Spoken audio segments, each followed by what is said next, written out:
Assalamualaikum warahmatullahi wabarakatuh. Di sini saya akan menyampaikan materi yang telah dijelaskan oleh Al-Mukarram Bapak Zaki yang bertema Sistem Moneter Berstandar Emas pada mata kuliah Islam dan Ekonomi untuk memenuhi tugas sebagai bahan UAS pada semester genap.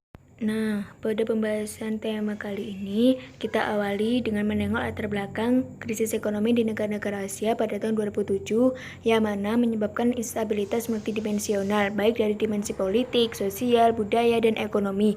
Dari perspektif ekonomi, para ahli ekonomi berusaha menguraikan penyebab utama krisis tersebut. Alhasil, yang diambil dari pendapat para ahli ekonomi bahwa kerapuhan fundamental ekonomi atau fundamental economic fragility adalah merupakan penyebab utama munculnya krisis ekonomi.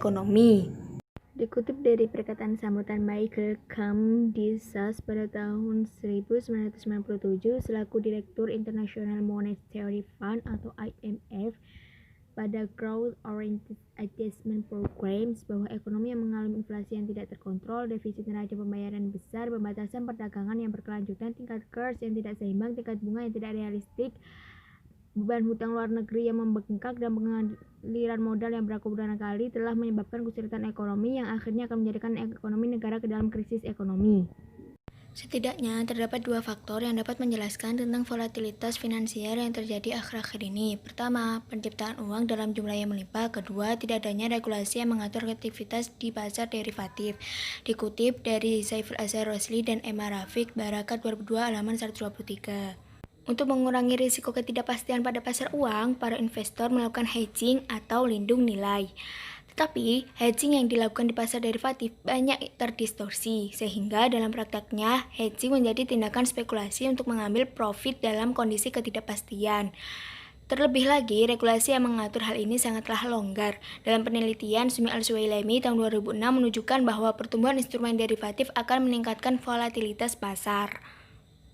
Berdasarkan pemaparan di atas, salah satu penyebab krisis yang terjadi di Asia pada tahun 1997 adalah ketidakseimbangan tingkat kurs. Telah dijelaskan pula bahwa hal yang sama pernah terjadi di Inggris dan Amerika Serikat, sejak perubahan sistem moneter yang semula menggunakan standar emas menjadi standar fiat money.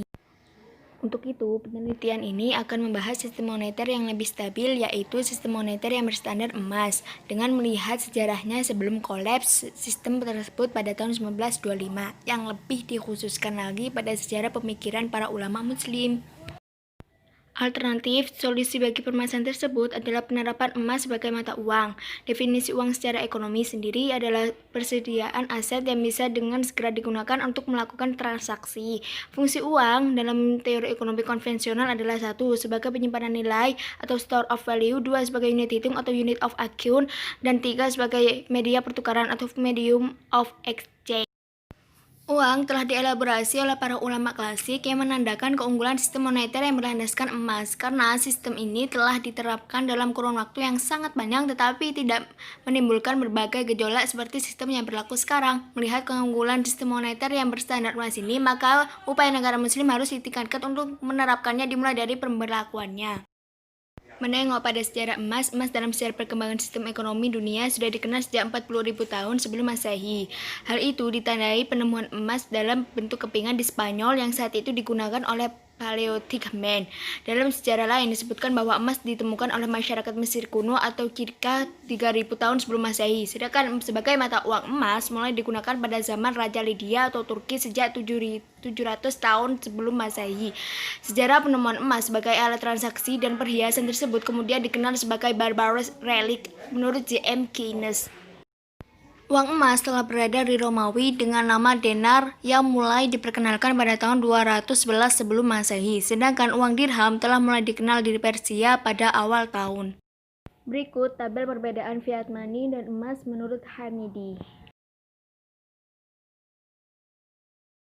Sekian dari video yang telah saya paparkan dengan secara ringkas. Mohon maaf apabila ada kekurangan. Wassalamualaikum warahmatullahi wabarakatuh.